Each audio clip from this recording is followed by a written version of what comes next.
அனைவருக்கும் வணக்கம். Easy lecture channel உங்களை மிகவும் அன்புடன் வரவேற்கிறது. நாம் இன்னைக்கு இந்த வீடியோவில் response of first order system பற்றி பார்க்க போகிறோம். ஸோ இதில் உங்களுக்கு time response, step response, impulse response அப்படின்னா என்ன அப்படிங்கிற அந்த விளக்கங்கள் இதுக்கு முன்னாடி உள்ள வீடியோவில் நான் கொடுத்துருந்தேன்.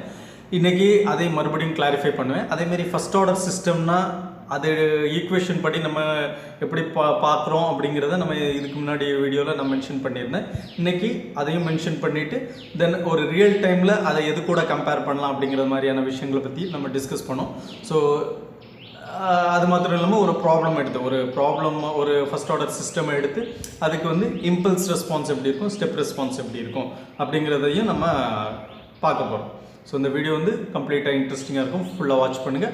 வீடியோக்குள்ளே போகிறதுக்கு முன்னாடி ஈஸி லெக்சர் அப்படிங்கிற எங்களோட சேனலை சப்ஸ்கிரைப் பண்ணுங்கள். நாம் இப்போ வீடியோக்குள்ளே போகலாம். ஓகே, இப்போது ரெஸ்பான்ஸ்க்கு வரலாம். ரெஸ்பான்ஸில் ஒன்று இருக்குது, என்னென்னா டைம் ரெஸ்பான்ஸ். ஓகே, முதல்ல ரெஸ்பான்ஸ்னால் என்ன அப்படிங்கிறத பார்ப்போம். ரெஸ்பான்ஸ்னால் ஒரு சிஸ்டமோட அவுட்புட். ஓகே, ஒரு சிஸ்டம்க்கு இன்புட் கொடுக்குறோம். தென் அந்த இன்புட்டை அந்த சிஸ்டம் வாங்கிட்டு அதை ப்ராசஸ் பண்ணி என்ன அவுட்புட் கொடுக்குது, அதுதான் response. So response of the system to the input given. Okay, அந்த சிஸ்டம் இந்த இன்புட்டுக்கு இந்த ரெஸ்பான்ஸ் கொடுக்குது, இந்த அவுட்புட் கொடுக்குது. அப்போ இன்புட்டுக்கு இன்னொரு பேர் இருக்கும் இல்லையா? ஸோ அவுட்புட்டுக்கு ரெஸ்பான்ஸ் இருக்குது, ரெஸ்பான்ஸுங்கிற இன்னொரு பேர் இருக்குன்னா அப்போ கண்டிப்பாக இன்புட்டுக்கு எக்ஸைட்டேஷன் அப்படிங்கிற இன்னொரு பேர் இருக்குது. ஓகே, ஸோ இன்புட்டை எக்ஸைட்டேஷன் சொல்லலாம், அவுட்புட்டை ரெஸ்பான்ஸ்னு சொல்கிறோம். ஸோ அந்த எக்ஸைட்டேஷனுங்கிறது எக்ஸைட் பண்ணக்கூடிய ஒரு சிக்னல். ஓகே, அந்த சிக்னல்னால அந்த சிஸ்டம் எக்ஸைட் ஆகுது. ஓகே, ஸோ அது எக்ஸைட் ஆகி ஒரு அவுட்புட் கொடுக்குது. ஓகே, இப்போது ரியல் டைமில் அதே இது கூட கம்பேர் பண்ணலான்னா, ஸ்கூல் படிக்கச்சில் நம்ம டீச்சர்ஸ் கிட்டெல்லாம் அடி வாங்கியிருப்போம் இல்லையா? ஸோ அடி வாங்கிச்சில் எப்படி அடிக்கிறோம் இல்லையா? ஸோ எப்பவுமே இந்த ஸ்ட்ரைக்கிங் ஆஃப் தி பாடி, அந்த கொலிஷன் நடக்கிற அதை இம்பல்ஸ் சிக்னலுக்கு கம்பேர் பண்ணோம். என்ன கேட்டால் இம்பல்ஸ் சிக்னல் எப்படி இருக்கும்னு நான் சொல்லியிருந்தேன். ஓகே, ஸோ எப்படி இருக்கும், எக்ஸ் ஆக்சிஸில் டைம் நம்ம மென்ஷன் பண்ணியிருப்போம், ஒய் ஆக்சிஸில் டெல் ஆஃப் டி மென்ஷன் பண்ணியிருப்போம். இந்த டெல் ஆஃப் டியோட ஆம்ப்ளிடியூட் இன்ஃபினிட்டியாக இருக்கும். அது ஒரு ஐடியல் இம்பல்ஸ் சிக்னலாக இருந்துச்சுன்னா தென் அதோட டியூரேஷன் ஆஃப் அக்கரன்ஸ் பார்த்தா t = 0ங்கிற அந்த டியூரேஷனில் தான் அது நடக்கும். தென் அதுக்கு கீழே இருக்கிற எனர்ஜி, அந்த இம்பல்ஸ் சிக்னலில் அந்த ஆம்ப்ளிடியூட் இருக்கு இல்லையா, t = 0ல் இம்பல்ஸ் சிக்னலோட ஆம்ப்ளிடியூட் இன்ஃபினிட்டி இருக்கு இல்லையா? ஸோ அதோட ஏரியா, அதை ஆக்குப்பை பண்ணுற ஏரியா என்னவாக இருக்கும், 1 இருக்கும். ஓகே, அதனால தான் அதை யூனிட் இம்பல்ஸ் சிக்னல்னு சொல்கிறோம். Okay, so integration of 0 to ∞ del of t dt = 1. So இப்படி இருக்கிற சிக்னல் பேர் தான் யூனிட் இம்பல்ஸ் சிக்னல்னு சொல்கிறோம். அதோட ஆம்ப்ளிடியூட் 1 இருக்காது, கண்டிப்பாக அதோட ஆம்ப்ளிடியூட் இன்ஃபைனைட்டாக இருக்கும் ஒரு ஐடியல் இம்பல்ஸ் சிக்னலாக இருக்கிற பட்சத்தில். மற்றபடி ஒரு ப்ராக்டிக்கல் இம்பல்ஸ் சிக்னலாக இருக்கிற பட்சத்தில் அதோட ஆம்ப்ளிடியூட் ஹையாக இருக்கும், ரொம்ப ஹையாக இருக்கும். ஓகே, ஸோ இப்போ இது நம்ம ரியல் டைமில் கம்பேர் பண்ணுவோம். டீச்சர்ஸ் கிட்ட ஸ்கூல் படிக்கச்சில் அடி வாங்குவோம் இல்லையா? ஸோ அடிக்கிற அந்த கொலிஷன் நடக்குது இல்லையா? ஸோ இந்த கொலிஷன் நடக்கிற பீரியட் தான் அந்த டைம், அந்த t = 0 அந்த பீரியடில் ஒரு கொலிஷன் நடக்குது. ஓகே, ஸோ அந்த சிக்னல் அந்த படுற டைமில், அந்த ஸ்டிக் கையில் படுற டைமில் இம்பல்ஸ் ஹை. ஓகே, தென் அதை அடி வாங்கிட்டு நம்ம சிஸ்டம் ஒரு ரெஸ்பான்ஸ் கொடுக்குறோம் இல்லையா? ஸோ இதுதான் response. Okay, response to the input given. Okay, so இது ஒரு இம்பல்ஸ் ரெஸ்பான்ஸ். இது ஸ்டெப் ரெஸ்பான்ஸ்னா என்ன? ஸ்டெப் ரெஸ்பான்ஸ் இது கண்டிப்பாக இம்பல்ஸ் ரெஸ்பான்ஸ் தான், இது ஸ்டெப் ரெஸ்பான்ஸாக இருக்காது. ஸோ இம்பல்ஸ் ரெஸ்பான்ஸ் என்ன அப்படின்னா, நம்ம வேறு படங்களை வச்சு கம்பேர் பண்ணோம் அப்படின்னா ஷாக் ட்ரீட்மெண்ட் கொடுக்குறாங்க. ஓகே, ஸோ இது சும்மா ஒரு ரியல் டைமில் நம்ம கம்பேர் பண்ணுறதுக்காக ஒரு இது. பட் இந்த எக்ஸாம்பிள்ஸ் எல்லாம் சீரியஸாக எடுக்க வேண்டாம். நம்ம ஒரு ஆக்கப்பூர்வமாக ஒரு இன்ஜினியரிங் ஒரு க்ரியேட்டிவிட்டி சைடில் நம்ம பார்க்கணும் அப்படின்னா, நம்ம இந்த சிக்னல் கொடுத்தா இந்த அவுட்புட் இந்த சிஸ்டம் கொடுக்குது, அப்போ இதை வச்சு என்ன கன்ஸ்ட்ரக்டிவாக நம்ம பண்ணலாம் அப்படிங்கிற மாதிரி தான் பார்க்கணும். பட் இது ஒரு புரிதலுக்காகவே கொடுக்கப்படக்கூடிய எக்ஸாம்பிள்ஸ். ஓகே, ஸோ படங்களில் என்னென்னா இந்த ஷாக் ட்ரீட்மெண்ட் கொடுப்பாங்க. அப்போ ஷாக் ட்ரீட்மெண்ட் கொடுக்கச்சில் 0ல் இருக்கும். அப்போ எந்த சிக்னலுமே அப்ளை பண்ணலை. அப்புறம் அந்த ஆம்ப்ளிடியூடை கூட்டுவாங்க. அப்போது ரெஸ்பான்ஸ் அந்த பாடியில் ரெஸ்பான்ஸ் இருக்கும். ஓகே, ஸோ இந்த இன்புட் கூட்டுறாங்க இல்லையா? ஸோ இந்த டைமில் ஆம்ப்ளிடியூட் கூட்டுறாங்க இல்லையா? அது ஸ்டெப் சிக்னல். அது ஒரு பர்டிகுலர் டியூரேஷனுக்கு. ஓகே, ஸோ அஸ் லாங் அந்த சிஸ்டம் ஆன் ஆகிறது வரைக்கும் அதே ஆம்ப்ளிடியூடில் இருக்குது. தென் பாடியில் நடக்கக்கூடிய விஷயம் ரெஸ்பான்ஸ். இது ஒரு கம்பேரிட்டிவ்காக. ஓகே, நவ் இப்போ இந்த ரெஸ்பான்ஸ்னால் நம்ம சொல்லிட்டோம், அது ஒரு அவுட்புட்னு சொல்லிட்டோம். அது என்ன டைம் ரெஸ்பான்ஸ் அப்படின்னு பார்த்தோம். நம்ம மறுபடியும் சப்ஜெக்டுக்குள்ளே வரும். ஸோ டைம் ரெஸ்பான்ஸ்னால் என்ன அப்படின்னா, நம்ம இது வரைக்கும் பார்த்ததில் C of R of Sங்கிறத நம்ம இன்புட்னு சொல்லியிருக்கிறோம். ஓகே. ஸோ அது வந்து ஒரு சிஸ்டம், ஒரு ட்ரான்ஸ்ஃபர் ஃபங்க்ஷன் இருக்கிற ஒரு சிஸ்டமுக்கு அனுப்புகிறோம். G(s) அப்படிங்கிற ட்ரான்ஸ்ஃபர் ஃபங்க்ஷன் இருக்கிற சிஸ்டம்க்கு அனுப்புகிறோம். தென் நமக்கு கிடைக்கிற அவுட்புட் பார்த்தோம்னா C(s). இப்போ இதில் R(s) என்னது இன்புட் அல்லது எக்ஸைட்டேஷன், C(s) என்னது அவுட்புட், அப்படி இல்லைன்னா ரெஸ்பான்ஸ் அப்படின்னு சொல்லலாம். ஓகே. இப்போ C(s) R(s) எதில் இருக்குது? S டொமைனில் இருக்குது. அதாவது R(t)யை லேப்லாஸ் ட்ரான்ஸ்ஃபார்ம் எடுத்தால் நமக்கு கிடைக்கிறது R(s). அதேமாதிரி C(s)ம் S டொமைனில் தான் இருக்குது. அதாவது லேப்லாஸ் ட்ரான்ஸ்ஃபார்ம் C(t)க்கு லேப்லாஸ் ட்ரான்ஸ்ஃபார்ம் எடுத்தோம்னா C(s)ல இருக்குது. அப்போ இந்த ரெஸ்பான்ஸை நம்ம வந்து டைம் டொமைனுக்கு மாற்றணும் அப்படின்னா நம்ம இன்வெர்ஸ் லேப்லாஸ் ட்ரான்ஸ்ஃபார்ம் எடுப்போம். அப்போ C(s) எப்படி கன்வெர்ட் ஆகும் அப்படின்னா C(t)யை கன்வெர்ட் ஆகும். ஓகே. அந்த C(t)யை கன்வெர்ட் ஆகப்பட்ட அந்த அவுட்புட் ரெஸ்பான்ஸை தான் நம்ம என்ன சொல்கிறோம்? டைம் ரெஸ்பான்ஸ்னு சொல்கிறோம். இப்போ அடுத்ததாக இம்பல்ஸ் ரெஸ்பான்ஸ்னா என்ன, ஸ்டெப் ரெஸ்பான்ஸ்னா என்ன? இப்போ நம்ம கொடுக்குற அந்த இன்புட் சிக்னல் ஸ்டெப் சிக்னலாக இருந்தால் நமக்கு கிடைக்கிற அந்த ரெஸ்பான்ஸ் வந்து ஸ்டெப் ரெஸ்பான்ஸ் அப்படின்னு சொல்கிறோம். ஓகே. இதே இது நம்ம கொடுத்த இன்புட் சிக்னல் இம்பல்ஸ் சிக்னலாக இருந்துச்சுன்னா நம்ம கிடைக்கிற அவுட்புட் சிக்னலை இம்பல்ஸ் ரெஸ்பான்ஸ் அப்படின்னு சொல்கிறோம். ஸோ முதல்ல கூட சொன்ன டைம் ரெஸ்பான்ஸ் வந்து அது என்ன டொமைனில் இருக்குது அப்படிங்கிறத பொறுத்து, அடுத்தது சொன்ன இம்பல்ஸ் ரெஸ்பான்ஸ், ஸ்டெப் ரெஸ்பான்ஸ், இதெல்லாம் நம்ம எந்த மாதிரியான சிக்னலை இன்புட்டாக கொடுக்குறோம் அப்படிங்கிறத பொறுத்து இருக்குது. ஓகே. இது step signal, input signal, impulse signal மாத்திரம் இல்லை, பேரபோலிக் ரெஸ்பான்ஸ் இருக்குது, ரேம்ப் ரெஸ்பான்ஸ் இருக்குது, சைனசாய்டல் ரெஸ்பான்ஸ் இருக்குது, எக்ஸ்போனென்ஷியல் ரெஸ்பான்ஸ் இருக்குது. ஏன்னா இதெல்லாமே வந்து டெஸ்ட் சிக்னல்ஸ். ஓகே. நம்ம இந்த சிக்னல்லாம் டெஸ்ட் சிக்னல்னு சொல்கிறோம். இந்த சிக்னல் ஒரு சிஸ்டம்குள்ளே அனுப்பி அது எந்த மாதிரியான ரெஸ்பான்ஸ் கொடுக்குது அப்படிங்கிறது சிஸ்டமை ஸ்டடி பண்ணுறதுக்காகவே வைக்கப்பட்ட சிக்னல். ஆனால் ரியல் டைமில் இதுதான் இப்படி தான் சிக்னல் இருக்கணும் இல்லை, ரேண்டமாக எப்படி வேணாலும் இருக்கலாம். பட் இது வந்து ஒரு ஸ்டடி பண்ணுறதுக்காக இருக்கக்கூடிய ஒரு ஸ்டாண்டர்ட் சிக்னல்ஸ், அதனால டெஸ்ட் சிக்னல்னு சொல்கிறோம். நம்ம ஆனால் சிலபஸில் மெயினாக வந்து இந்த ramp signal, parabolic signal, exponential சிக்னல்லாம் பார்க்க மாட்டோம். ஸ்டெப் சிக்னல் அல்லது இம்பல்ஸ் சிக்னல் இதை மட்டும் தான் நம்ம மெயினாக பார்ப்போம்.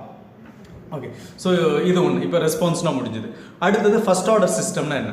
ஸோ ஃபர்ஸ்ட் ஆர்டர் சிஸ்டம்னா நான் ஈக்குவேஷன் படி என்ன பார்த்தோம், ஒரு டினாமினேட்டர் பாலினாமியல், ஒரு ஈக்குவேஷன் வந்து டிஃபரன்ஷியல் ஈக்குவேஷனாக எழுதலாம். ஸோ டிஃபரன்ஷியல் ஈக்குவேஷனாக எழுதச்சில் நமக்கு வந்து C(s) டிவைடட் பை R(s) கிடைக்கும்.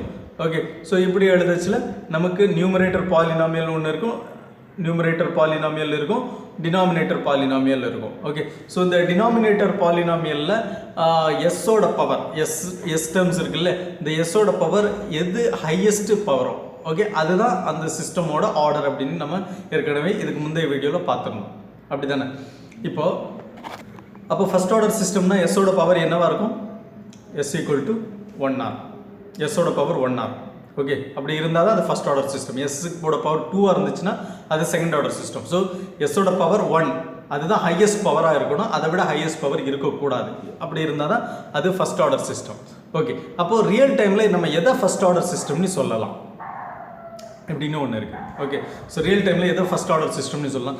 ரியல் டைமில் ஃபர்ஸ்ட் ஆர்டர் சிஸ்டமால் பெரிய அப்ளிகேஷன் எதுவும் இல்லை, அதனால் பெரிய யூஸ் எதுவும் இல்லை. ஓகே. ஸோ எதனால் அப்படின்னு சொல்கிறேன், ஒரு ரியல் டைமில் ஒரு சினாரியோ நான் சொல்கிறேன். இப்போ நம்ம வந்து மெக்கானிக்கல் சிஸ்டமை நம்ம பார்த்துருக்கோம். Mechanical transportation system, mechanical rotational system பார்த்துருக்கோம், மெக்கானிக்கல் டிரான்ஸ்லேஷனல் சிஸ்டம் பார்த்துருக்கோம். இப்போ டிரான்ஸ்லேஷனல் சிஸ்டமில் எப்படி ஒரு எக்ஸாம்பிள் அப்படின்னா, ஒரு மாஸ் இருக்குது. ஸோ அந்த மாஸில் ஒரு ஸ்ப்ரிங் கனெக்ட் பண்ணலாம், இல்லை ஒரு ஸ்ப்ரிங் கனெக்ட் பண்ணலாம், அப்படி இல்லைன்னா ஒரு டேஷ்பாட் நம்ம கனெக்ட் பண்ணலாம். ஓகே. ஸோ இப்படி ஒரு ஸ்ப்ரிங், இப்படி ஒரு சிஸ்டம் இருக்குது. இது வந்து ஒரு பாடி இருக்குது, அந்த பாடியோட மாஸ் m. ஓகே. ஸோ இப்போ இந்த பாடியில் ஒரு ஃபோர்ஸ் நம்ம அப்ளை பண்ணுறோம். அதுக்கான அப்போசிங் ஃபோர்ஸ், இந்த மாஸால் ஒரு அப்போசிங் ஃபோர்ஸ் இருக்கும், இந்த டேஷ்பாட்டில் ஒரு அப்போசிங் ஃபோர்ஸ் இருக்கும், இந்த ஸ்ப்ரிங்கால் ஒரு அப்போசிங் ஃபோர்ஸ் இருக்கும். ஓகே. இப்போ மாஸால் இருக்கக்கூடிய அப்போசிங் ஃபோர்ஸ் எப்படி இருக்கும்? அது வந்து டைரக்ட்லி ப்ரொபோர்ஷனல் டு. ஸோ இந்த ஃபோர்ஸ் அப்ளை பண்ணுறோம் இல்லையா, இந்த ஃபோர்ஸ் அப்ளை பண்ணுறதுனால நமக்கு கிடைக்கக்கூடிய அவுட்புட் என்னென்னா டிஸ்பிளேஸ்மெண்ட் x(t). ஓகே. இப்போது x(t)ங்கிறது அவுட்புட் கிடைக்குது அப்படின்னா, அதாவது டிஸ்பிளேஸ்மெண்ட் ஆகுது அப்படின்னா, அந்த மாஸ்னால், அந்த பாடியில் இருக்கிற மாஸ்னால் ஏற்படக்கூடிய அப்போசிங் ஃபோர்ஸ் எப்படி இருக்கும்? Directly proportional to acceleration. அப்போ ஆக்சலரேஷன் எழுதச்சில் force, opposing force due to mass நம்ம எப்படி எழுதலாம்? F × d²x divided by dt² இருக்குது. அப்புறம் டேஷ்பாட் இருக்குது. டேஷ்பாட்னால ஏற்படக்கூடிய அப்போசிங் ஃபோர்ஸ் நம்ம எப்படி எழுதும்? B × dx divided by dt. அடுத்தது ஸ்ப்ரிங் இருக்குது, அதனால் ஏற்படக்கூடிய அப்போசிங் ஃபோர்ஸ் எப்படி எழுதும்? K × டிஸ்பிளேஸ்மெண்ட் xன்னு எழுதிடுவோம். அப்படி தானே? இப்போ ஹையஸ்ட் பவர் எங்கே இருக்குன்னா மாஸ்க்கு தான் இருக்குது. அப்போசிங் ஃபோர்ஸ் டியூ டு மாஸில் தான், அந்த டிஃப்ரென்ஷியேஷனுக்கு தான் ஹையஸ்ட் பவர் இருக்குது, அதாவது 2ல் இருக்குது. இப்போ இதுக்கு நம்ம லேப்லாஸ் ட்ரான்ஸ்ஃபார்ம் எடுத்தோம்னா m × s² into X of S இப்படி வரும் இல்லையா. இப்போ எஸ்ஸோட பவர் என்ன இருக்குது, 2 இருக்குது. ஓகே, இங்கே டி/dt அந்த டிஃப்ரென்ஷியேஷனோட ஹையஸ்ட் பவர் என்னவா இருந்துச்சு, 2ஆக இருந்துச்சு. அப்போ இப்படி இருக்கிற சிஸ்டம் என்ன சொல்லலாம், செகண்ட் ஆர்டர் சிஸ்டம்னு சொல்லலாம். அப்போ ஃபர்ஸ்ட் ஆர்டர் சிஸ்டம்னா என்ன இருக்கும், கண்டிப்பாக அதில் மாஸ் இருக்காது. ஓகே, வெறும் ஸ்ப்ரிங்கும் டேஷ்பாட்டும் மட்டும்தான் இருக்கும். டேஷ்பாட்டுக்கு இன்னொரு பேர் டேம்பர். ஓகே, எதுக்காக இந்த டேம்பர் அப்படின்னு சொல்கிறேன்னு அடுத்ததில் செகண்ட் ஆர்டர் சிஸ்டம் பற்றி வரச்சு இந்த டேம்பிங் ரேஷியோ இதெல்லாம் வரும், அதில் உங்களுக்கு இன்னும் தெளிவாக புரியும். ஓகே, டேஷ்பாட்டுக்கு இன்னொரு பேர் டேம்பர், அதை ஞாபகம் வச்சுக்கோங்க. இப்போ ஃபர்ஸ்ட் ஆர்டர் சிஸ்டமுக்கு வரும். அப்போ ஃபர்ஸ்ட் ஆர்டர் சிஸ்டமில் என்ன இருக்கலாம், ஃபர்ஸ்ட் ஆர்டர் சிஸ்டம்ங்கிறதுனால ஒரு டேஷ்பாட் இருக்கலாம், தென் ஒரு ஸ்ப்ரிங் இருக்கலாம், கண்டிப்பாக மாஸ் இருக்காது. அப்போ நம்ம ஃபோர்ஸ் எதுக்கு அப்ளை பண்ணுவோம், சும்மா இந்த ஸ்ப்ரிங்கை மட்டும்தான் இழுத்து விட்டோ இல்லை ஆட்டி விட்டோ நம்ம பார்த்துக்கிட்டு இருக்க முடியும். ஓகே, மற்றபடி எந்த ஒரு மாஸ்க்கு எந்த ஒரு பாடிக்குமே நம்ம வந்து ஃபோர்ஸ் அப்ளை பண்ண முடியாது. ஓகே, அதனாலே ஒரு பெரிய அப்ளிகேஷன் பெரிய யூஸ் இல்லை. பட் நம்ம இது வந்து ஸ்டடி பண்ணணும், இது எப்படி பிஹேவ் பண்ணுது அப்படிங்கிறத பார்க்கணும். இதுதான் ஃபர்ஸ்ட் ஆர்டர் சிஸ்டம். இப்போ பாருங்கள், இது வந்து பி இருக்கா, இதில் அப்போசிங் ஃபோர்ஸ் எப்படி இருக்கும், டைரக்ட்லி ப்ரொபோர்ஷனல் டு வெலாசிட்டி. அப்போ இதில் டிஸ்பிளேஸ்மெண்ட் எக்ஸ் ஆஃப் டின்னு நம்ம மென்ஷன் பண்ணியிருந்தோம், velocity d/dt of x of t, B into d/dt of x of t இருக்கும். ப்ளஸ் இந்த ஸ்ப்ரிங்னால் ஏற்படக்கூடிய அப்போசிங் ஃபோர்ஸ் எப்படி இருக்கும், K into X of t. X of டிங்கிறது டிஸ்பிளேஸ்மெண்ட். இப்போ இதுக்கு லேப்லாஸ் ட்ரான்ஸ்ஃபார்ம் எடுத்தோம்னா இந்த டேர்ம் எப்படி கன்வெர்ட் ஆகும், B into s into X of s. Okay, எஸ்ஸோட பவர் என்ன, 1. அதே மாதிரி இந்த டிஃபரன்ஷியேஷனோட பவர் என்ன, 1. அப்போ இது ஃபர்ஸ்ட் ஆர்டர் சிஸ்டம், மாஸ் இல்லை, பட் அதனால ஒரு பெரிய யூஸ் இருக்காது. ஓகே, ஸோ அந்த நாலேஜுக்காக தான் இதை சொல்லியிருந்தேன். இப்போ நம்ம வந்து ஒரு க்ளோஸ் லூப் ஃபர்ஸ்ட் ஆர்டர் சிஸ்டம்குள்ளே போகும். ஓகே, ஸோ இதுதான் ஒரு close loop first order system. நான் இங்கே ஹெட்டிங் கொடுத்துருக்கிறது response of first order system with unity feedback. Okay, so ரெஸ்பான்ஸ்னால் என்னென்னு தெரியும், நம்ம வந்து டைம் ரெஸ்பான்ஸ்னு இதுக்கு இதை எடுத்துக்கணும். ஓகேவா, அடுத்தது ஃபர்ஸ்ட் ஆர்டர் சிஸ்டம்னா என்னென்னு தெரிஞ்சிச்சு.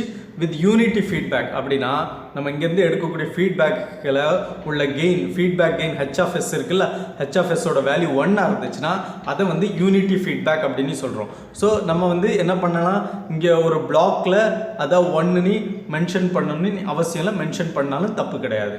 ஓகே, ஜென்ரலாக யூனிட்டி ஃபீட்பேக்காக இருந்தால் இங்கே ஒரு பிளாக்கை நம்ம மென்ஷன் பண்ண மாட்டோம், டைரெக்டாக எழுதுகிறோம். இப்படி டைரெக்டாக எழுதுனா அது என்ன டிஃபால்ட்டாக அதில் வந்து அதோட கெயின் வந்து 1 அப்படிங்கிறது தான் அதோட அர்த்தம். Okay, right. இப்போது இப்படி ஒரு சிஸ்டம் இருக்குது. இதுக்கு வந்து நம்ம பிளாக் டயக்ராம் ரிடக்ஷன் டெக்னிக், அதாவது நெகட்டிவ் ஃபீட்பேக் லூப்பை எலிமினேட் பண்ணுறதுக்கு என்ன பண்ணும், g(s) divided by 1 + g(s) into h(s) இது அப்ளை பண்ணுவோம் இல்லையா, 1 + g(s) இன்ட்டு h(s). இதில் h(s) வந்து நமக்கு 1ங்கிற வேல்யூ வந்துருச்சு, இந்த h(s) வந்து 1. அப்போ நமக்கு என்ன கிடைக்கும், g(s) டிவைடட் பை 1 + g(s). அப்படி அப்ளை பண்ணோம்னா நமக்கு அந்த ஃபீட்பேக் வந்து எலிமினேட் ஆகி நமக்கு இப்படி ஒரு சிஸ்டம் வந்து ரெடியூஸ் ஆகுது. Okay, r(s) = 1 divided by 1 + st into c(s) இப்படி ரெடியூஸ் ஆகுது. ஓகே, இப்போ இதோட ட்ரான்ஸ்ஃபர் ஃபங்க்ஷன், இந்த சிஸ்டமோட ட்ரான்ஸ்ஃபர் ஃபங்க்ஷன் பார்த்தோம்னா c(s) divided by r(s) = 1 divided by 1 + st. Okay, இப்போ c(s) = என்ன, r(s) டிவைடட் பை 1 + st. இப்போ s ஓட பவர் பாருங்கள் 1ன்னு இருக்குது. அப்போ இது வந்து ஃபர்ஸ்ட் ஆர்டர் சிஸ்டம், இங்கேயும் s ஓட பவர் 1ன்னு இருக்குது. ஓகே, அப்போ இது வந்து கண்டிப்பாக ஃபர்ஸ்ட் ஆர்டர் சிஸ்டமாக தான் இருக்கணும். இங்கே ஒரு குழப்பம் வரும், என்னென்னு நான் சொல்கிறேன். ஓகே, இப்போ நம்ம வந்து இன்புட் கொடுக்குறோம். என்ன இன்புட் கொடுக்குறோம், ஒரு ஸ்டெப் சிக்னலை இன்புட்டாக கொடுக்குறோம், r(t) அப்படிங்கிற ஸ்டெப் சிக்னலை இன்புட்டாக கொடுக்குறோம். ஓகே, இங்கே என்ன தெளிவாக சொல்லணும்னா யூனிட் ஸ்டெப் சிக்னல், அதோட ஆம்ப்ளிடியூட் எப்படி இருக்குது, 1ஆக இருக்குது. ஓகே, இப்போது இந்த r(t)க்கு நம்ம லேப்லாஸ் ட்ரான்ஸ்ஃபார்ம் எடுத்தோம்னா r(s) = 1/s அப்படின்னு கிடைக்குது. ஓகே, அப்போது c(s) = நம்ம யூனிட் ஸ்டெப் சிக்னலை இன்புட்டாக கொடுத்துருக்கோம். அப்போ r(s)க்கு பதில் என்ன சப்ஸ்டிடியூட் பண்ணோம் அப்படின்னா 1/s சப்ஸ்டிடியூட் பண்ணணும். இப்போ 1/s சப்ஸ்டிடியூட் பண்ணோன்னா இப்போ இங்கே என்ன ஆகுது, 1/s c(s) = 1/s into 1 divided by 1 + st அப்படி ஆகுது. அப்போது எஸ்ஸோட பவர் இப்போ ரெண்டுத்துல 1/s. ஸோ டினாமினேட்டரில் என்ன இருக்குது, என்ன டேர்ம்ஸ்லாம் இருக்குது, s இன்ட்டு 1 + st இருக்குது. அப்போ s இன்ட்டு s வரச்சில் s² ஆகுது. அப்போ எஸ்ஸோட பவர் 2 ஆயிடுச்சு. அப்போ இது செகண்ட் ஆர்டர் சிஸ்டம் தானே அப்படிங்கிற ஒரு கேள்வி வரலாம். கண்டிப்பாக கிடையாது, இது ஃபர்ஸ்ட் ஆர்டர் சிஸ்டம் தான். ஏன்னு கேட்டால் நம்ம s²ங்கிறது எதுக்கு வருது, நம்ம அவுட்புட் ரெஸ்பான்ஸ், அதாவது c(s) = r(s) மல்டிப்ளை பண்ண வருது. நம்ம அது ஃபர்ஸ்ட் ஆர்டராக செகண்ட் ஆர்டரானு எதுக்கு பார்க்கணும்னா ட்ரான்ஸ்ஃபர் ஃபங்க்ஷனுக்கு தான் பார்க்கணும், அவுட்புட் சிக்னலுக்கு பார்க்கக்கூடாது. புரியுதா? அல்டிமேட்டாக நம்ம கண்டுபிடிக்கக்கூடியது அவுட்புட் ரெஸ்பான்ஸ் தான்.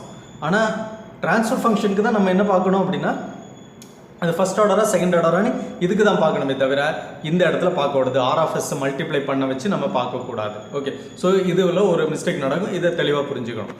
ஓகே, அடுத்தது வரும். இப்போ C(s) = 1/s × 1 + st. இதை நம்ம வந்து சால்வ் பண்ணுறோம்.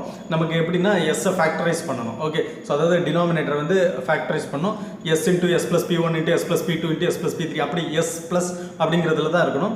ஸோ அதனால் என்ன பண்ணுறேன், இங்கே t இருக்குது, t எலிமினேட் பண்ணுறதுக்கு நியூமரேட்டரையும் டினாமினேட்டரையும் t-ஆல் டிவைட் பண்ணிடுறேன். தென் பார்ஷியல் ஃப்ராக்ஷன் அப்ளை பண்ணி இங்கே நமக்கு என்ன கிடைக்கும், 1/t / s × s + 1/t இருக்குது. ஸோ இதுக்கு பார்ஷியல் ஃப்ராக்ஷனால் இதை ரெப்ரசன்ட் பண்ணினா a/s + b / s + 1/t கிடைக்கும். இங்கே கிடச்சிருச்சு. இப்போ ஏவோட வேல்யூவும் பியோட வேல்யூவும் கண்டுபிடிக்கணும். ஸோ அது கண்டுபிடிக்கிறதுக்கு என்ன பண்ணுறேன் அப்படின்னா இந்த டேர்மை கிராஸ் மல்டிப்ளை பண்ணுறேன். ஸோ கிராஸ் மல்டிப்ளை பண்ணுறேன் அப்படின்னா எனக்கு எப்படி கிடைக்கும் அப்படின்னா 1/t = 1/t = எப்படி கிடைக்கும், a/s × s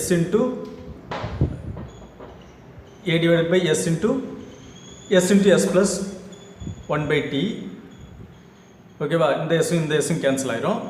அதே மாதிரி plus b/s + 1/t. Okay, so plus b/s + 1/t × s + 1/t கிடைக்கும். ஸோ கிராஸ் மல்டிப்ளை பண்ணச்சுல இந்த s + 1/t s + 1/t cancel ஆயிரும். ஓகே, அப்போ எனக்கு அல்டிமேட்டாக எப்படி இருக்கும், 1/t = a × s + 1/t + b × s அப்படின்னு இருக்கும். இப்போ எனக்கு ஏவோட வேல்யூ கண்டுபிடிக்கணும்னா நான் எஸ்ஸுக்கு 0 சப்ஸ்டிடியூட் பண்ணால் b எலிமினேட் ஆயிரும். ஓகே, அப்போ ஏவோட வேல்யூ என்ன வரும், 1 வரும். ஓகே, என்ன கேட்டால் 0 + 1/t அந்த 1/t, அப்போ 0 + 1/tங்கிறது 1/t ஆயிரும். a × 1/t = 1/t ஆகும். இந்த 1/t ரைட் ஹேண்ட் சைடு எடுத்துகிட்டு போகணும், சாரி லெஃப்ட் ஹேண்ட் சைடு எடுத்துகிட்டு போகணும்னா a = 1 வந்துடும். ஓகே, அதே மாதிரி இப்போ பியோட வேல்யூ கண்டுபிடிக்கிறதுக்கு என்ன பண்ணுறோம் அப்படின்னா s = -1/t, அதாவது s + 1/t 0க்கு ஈக்குவேட் பண்ணோன்னா என்ன வேல்யூ சப்ஸ்டிடியூட் பண்ணால் a எலிமினேட் ஆகும் அப்படின்னு தெரிஞ்சிடும். ஸோ இங்கே வந்து ஏவை எலிமினேட் பண்ணுறதுக்கு எஸ்ஸோட வேல்யூ -1/tன்னு சப்ஸ்டிடியூட் பண்ணுறோம். இதெல்லாம் பேசிக் மேத்தமெட்டிக்ஸ், இது ஏற்கனவே தெரிஞ்சிருக்கும். ஸோ தெரியாதவங்க இதை தெரிஞ்சவங்க இதை கொஞ்சம் பொறுமையாக வாட்ச் பண்ணுங்கள். ஸோ தெரியாதவங்களுக்கு இது யூஸ்ஃபுல்லாக இருக்கும். அப்போ நமக்கு b = -1 கிடச்சிரும். ஓகே, தென் அப்போ C(s) நம்ம வந்து பார்ஷியல் ஃப்ராக்ஷனில் பண்ணியிருந்தோம் இல்லையா, அப்படியே எழுதச்சில் நமக்கு ஏக்கு பதில் 1 சப்ஸ்டிடியூட் பண்ணுறோம், பிக்கு பதில் -1 சப்ஸ்டிடியூட் பண்ணி இந்த ஈக்குவேஷன் எழுதிடுறோம். ஓகே, ஸோ இப்போ நமக்கு கிடைக்க வேண்டிய impulse response, sorry unit step response. இந்த யூனிட் ஸ்டெப் ரெஸ்பான்ஸ் எப்படி இருக்கணும், டைம் டொமைனில் இருக்கணும். அப்போது time response of unit step response அப்படி இருக்கணும். ஓகே, அப்போ இந்த C(s) நம்ம எப்படி கன்வெர்ட் பண்ணிடலாம் அப்படின்னா C(t) கன்வெர்ட் பண்ணிடலாம். அதுக்கு இன்வெர்ஸ் லாப்லாஸ் ட்ரான்ஸ்ஃபார்ம் எடுக்கணும் C(s)க்கு. ஓகே, ஸோ இதுக்கு இன்வெர்ஸ் லாப்லாஸ் ட்ரான்ஸ்ஃபார்ம் எடுத்தோம்னா 1/sக்கு இன்வெர்ஸ் லாப்லாஸ் ட்ரான்ஸ்ஃபார்ம் எடுத்தோம்னா அது யூனிட் ஸ்டெப் சிக்னல், அப்போ 1 வந்துடும். தென் இந்த போர்ஷனுக்கு இன்வெர்ஸ் லாப்லாஸ் ட்ரான்ஸ்ஃபார்ம் எடுத்தோம்னா e⁻ -t/t. இங்கே ஃபார்முலா அப்ளை பண்ணி எடுக்கணுமா அப்படின்னா ஃபார்முலா அப்ளை பண்ணி என்ன formula, 1/2πj × integration of 0 to ∞ e⁻sts இது ஃபார்முலா. ஓகே, ஆனால் இந்த லாப்லாஸ் ட்ரான்ஸ்ஃபார்ம் பொறுத்த வரைக்கும் ஒரு சில ஸ்டாண்டர்ட் நோட்டேஷனுக்கு அந்த ஃபார்முலா அப்ளை பண்ணுறதுக்கு பதில், ஃபார்முலா அப்ளை பண்ணி கண்டுபிடிக்கிறதுக்கு பதில் நம்ம ஒரு சில திங்ஸ் எல்லாம் டிஃபைன்டாகவே வச்சுக்கணும். ஓகே, எந்த மாதிரியான விஷயங்களுக்கு டிஃபைன்டாக யூனிட் ஸ்டெப் சிக்னலுக்கு என்ன மாதிரியான Laplace transform, inverse Laplace transform இருக்கும், தென் ஸ்டெப் சிக்னல் இம்பல்ஸ் சிக்னலுக்கு எப்படி இருக்கும், ரேம்ப் சிக்னலுக்கு எப்படி இருக்கும், பேரபோலிக் சிக்னலுக்கு எப்படி இருக்கும், சைனஸ், இதெல்லாம் வந்து டிஃபால்ட்டாக டிஃபைன்டாக நம்ம வந்து ஒரு ஃபார்முலா மாதிரியே வச்சுக்கணும். அதுக்கு ஃபார்முலா அப்ளை பண்ணி இந்த இன்வெர்ஸ் லாப்லாஸ் ட்ரான்ஸ்ஃபார்முக்குள்ள ஃபார்முலா அப்ளை பண்ணி டிரைவ் பண்ணணும் அப்படிங்கிறது இருக்கக்கூடாது. ஓகே, ஸோ இது அதே மாதிரி இந்த மாதிரி டேர்ம் இருக்கிறது 1/s + 1/t இப்படி இருக்கிறது e⁻ -t/t. ஸோ இப்படி தான் இருக்கணும். ஓகே, அதாவது 1/s + 2 இதுக்கு வந்து இன்வெர்ஸ் லாப்லாஸ் ட்ரான்ஸ்ஃபார்ம் எடுத்தோன்னா என்ன ஆகும்னா e⁻ -2 × t இப்படி வரும். ஓகே, இங்கே இருக்கிற ப்ளஸ் வந்து இங்கே மைனஸ் ஆயிரும், தென் 2 வந்து இங்கே வந்துடும். அடுத்தது இது டைம் டொமைன், டீயில் வந்து டைம் டொமைன் அப்படிங்கிறத காமிக்கிறதுக்கு அது டீன்னு இருக்கும். ஓகே, ஸோ அதே மாதிரி இங்கே வந்து 2க்கு பதில் என்ன இருக்குது, 1/t இருக்குது. அதனால தான் நமக்கு t வந்து இங்கே டினாமினேட்டரில் இருந்துச்சு. ஓகே, இது ஒரு சின்ன எக்ஸாம்பிள். ரைட்டா. அதனால் நான் அந்த லேப்லாஸ் ட்ரான்ஸ்ஃபார்ம் ஃபார்முலா அப்ளை பண்ணல, டேரெக்டாக இதிலேருந்து எழுதிட்டேன். ஓகே, அடுத்தது இம்பல்ஸ் ரெஸ்பான்ஸ் பார்ப்போம். இங்கே வந்து நம்ம பார்த்தது ஸ்டெப் ரெஸ்பான்ஸா, ஸ்டெப் ரெஸ்பான்ஸில் என்னது ஆர் ஆஃப் டி பார்த்தோம். இப்போ அடுத்தது இம்பல்ஸ் சிக்னல். ஸோ இம்பல்ஸ் சிக்னல்னாலே நம்ம ஸ்கூலில் அடி வாங்கினது அதை ஞாபகம் வச்சுக்கலாம். ஓகே, ஸோ இந்த t ஈக்குவல் டு 0ங்கிறதுல ஒரு எக்ஸைட்டேஷன் நடந்திருக்கு. Then r of t equal to del of t. இதுக்கு நான் லேப்லாஸ் ட்ரான்ஸ்ஃபார்ம் எடுத்தேன்னா எனக்கு கிடைக்கிறது 1. ஓகே, ஆர் ஆஃப் எஸ் அப்போ என்னவாகுது 1 ஆகுது. அப்போது C of S is equal to R of S into transfer function. Okay, அப்போது 1 டிவைடட் பை 1 ப்ளஸ் எஸ்டி. இப்போ இதுக்கு நம்ம சி ஆஃப் டி எடுத்தோம் அப்படின்னா, இதுக்கு சி ஆஃப் டி எடுத்தோம் அப்படின்னா, சாரி,